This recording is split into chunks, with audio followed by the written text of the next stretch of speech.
Hi ಎಲ್ರಿಗೂ ನಮಸ್ಕಾರ. ಮನೆಯಲ್ಲಿ ಪೂರಿ ಸಾರು ಮಾಡೋದು ಹೇಗೆ ಅಂತ ಹೇಳ್ತಿದ್ದೀನಿ. ಈ ಗೋಧಿ ಹಿಟ್ಟು ತೊಗೊಂಡಿದ್ದೀನಿ. ನೀವು ಯಾವುದಾದ್ರೂ ಹಿಟ್ಟು ತಗೊಳ್ಳಿ, ಗೋಧಿ ಹಿಟ್ಟಾದರೂ ಮೈದಾ ಹಿಟ್ಟಾದರೂ ಎರಡರಲ್ಲಿ ಯಾವುದಾದ್ರೂ ತಗೋಬೋದು. ನೋಡಿ, ನೀರು ಮಿಕ್ಸ್ ಮಾಡ್ಕೊಂಡು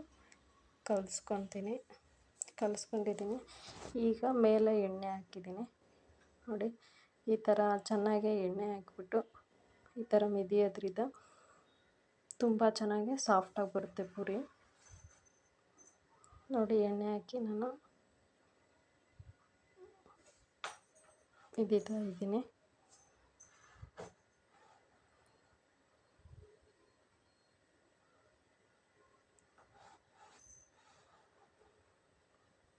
ನೋಡಿ, ಈಗ ಚಿಕ್ಕದಾಗಿ ಉಂಡೆ ಮಾಡಿಕೊಂಡು ನಾನು ಈಗ ಲಟ್ಟಿಸ್ತೀನಿ.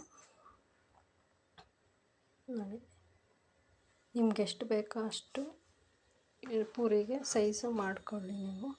ನೋಡಿ, ನಾನು ಸ್ವಲ್ಪ ದೊಡ್ಡದಾಗೆ ಲಟ್ಟಿಸ್ತಾ ಇದ್ದೀನಿ. ಈಗ ಎಣ್ಣೆ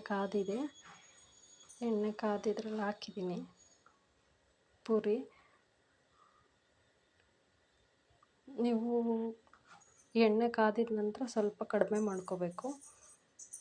ಫ್ಲೇಮ್ ಕಡಿಮೆ ಮಾಡಿಕೊಂಡು ಇದನ್ನು ಮಾಡಿದ್ರೆ ಚೆನ್ನಾಗಿ ಉಬ್ಬುತ್ತೆ. ನೋಡಿ, ಪೂರಿ ಚೆನ್ನಾಗಿ ಉಬ್ಬಿದೆ.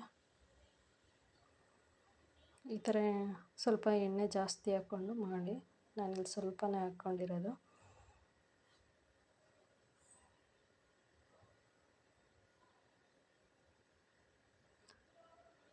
ಈಗ ನೋಡಿ, ಪೂರಿ ರೆಡಿಯಾಗಿದೆ.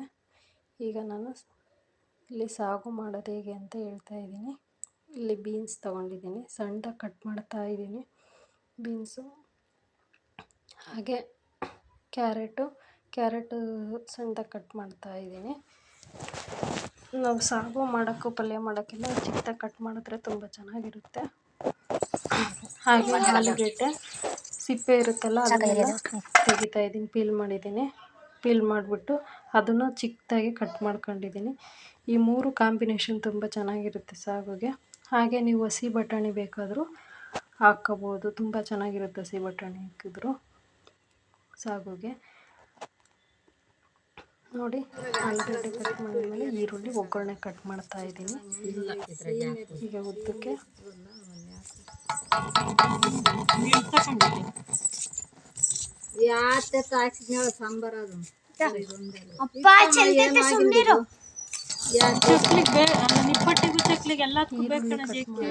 ನಾನಿಲ್ಲಿ ಸ್ವಲ್ಪ ಕಾಯಿ ತುರ್ಕೊಂಡಿರೋದು ತಗೊಂಡಿದ್ದೀನಿ. ಈರುಳ್ಳಿ ಒಗ್ಗರಣೆಗೆ, ಹಾಗೆ ತರಕಾರಿ ಶುಂಠಿ ಮತ್ತು ಬೆಳ್ಳುಳ್ಳಿ, ಹಾಗೆ ಕಾಯಿ ಮತ್ತು ಹಸಿಮೆಣ್ಸಿಕಾಯಿ ತೊಗೊಂಡಿದ್ದೀನಿ. ಈಗ ಕಾಯಿ ಮತ್ತು ಹಸಿಮೆಣ್ಸಿಕಾಯಿ, ಶುಂಠಿ ಬೆಳ್ಳುಳ್ಳಿ ಹಾಗೆ ಕೊತ್ತಂಬರಿ ಸೊಪ್ಪನ್ನು ಪೇಸ್ಟ್ ಮಾಡ್ಕೊಂಡಿದ್ದೀನಿ. ಪೇಸ್ಟ್ ಮಾಡ್ಕೊಂಡ ತಕ್ಷಣ ಎಣ್ಣೆ ಹಾಕಿದ್ದೀನಿ. ಎಣ್ಣೆ ಕಾದಿದ ತಕ್ಷಣ ಸಾಸಿವೆ, ಸ್ವಲ್ಪ ಈ ಕಟ್ ಮಾಡಿರೋಂಥ ಈರುಳ್ಳಿ ಚೆನ್ನಾಗಿ ಫ್ರೈ ಆಗ್ತಾಯಿದೆ. ನೋಡಿ, ಈರುಳ್ಳಿ ಈಗ ಫ್ರೈ ಮಾಡ್ಕೋಬೇಕು. ಆನಂತರ ಇಲ್ಲಿ ಪೇಸ್ಟ್ ಮಾಡಿರೋ ಅಂಥದ್ದನ್ನು ನಾನು ಇವಾಗ ಒಗ್ಗರಣೆಗೆ ಹಾಕ್ತಾಯಿದ್ದೀನಿ. ಅದು ಸ್ವಲ್ಪ ಎಣ್ಣೆಗೆ ಚೆನ್ನಾಗಿ ಫ್ರೈ ಮಾಡಿದ್ರೆ ಟೇಸ್ಟ್ ಚೆನ್ನಾಗಿ ಬರುತ್ತೆ. ಹಾಗೆ ಕಟ್ ಮಾಡಿರೋ ಅಂಥ ಎಲ್ಲ ತರಕಾರಿಗಳನ್ನು ಹಾಕಿದ್ದೀನಿ. ನೋಡಿ, ಎಲ್ಲ ತರಕಾರಿಗಳು ಹಾಕ್ತಾಯಿದ್ದೀನಿ. ಸ್ವಲ್ಪ ರುಚಿಗೆ ಎಷ್ಟು ಬೇಕೋ ಅಷ್ಟು ನಾವು ಉಪ್ಪು ಹಾಕ್ಕೋಬೇಕು. ಈಗ ಉಪ್ಪು ಹಾಕ್ಬಿಟ್ಟು ಸ್ವಲ್ಪ ನೀರು ಹಾಕ್ಬಿಟ್ಟು ಒಂದು ವಿಷಲ್ ಕೂಗಿಸಿದ್ರೆ ಪೂರಿ ಮತ್ತು ಸಾಗು ರೆಡಿಯಾಗುತ್ತೆ. ನೀವು ಇನ್ನೂ ಯಾರ್ಯಾರು ನನ್ನ ಚಾನಲ್ ಸಬ್ಸ್ಕ್ರೈಬ್ ಮಾಡಿಲ್ಲ ಅಂದರೆ ದಯವಿಟ್ಟು ಸಬ್ಸ್ಕ್ರೈಬ್ ಮಾಡಿ, ಹಾಗೆ ಲೈಕ್ ಮಾಡಿ, ಕಮೆಂಟ್ ಮಾಡಿ.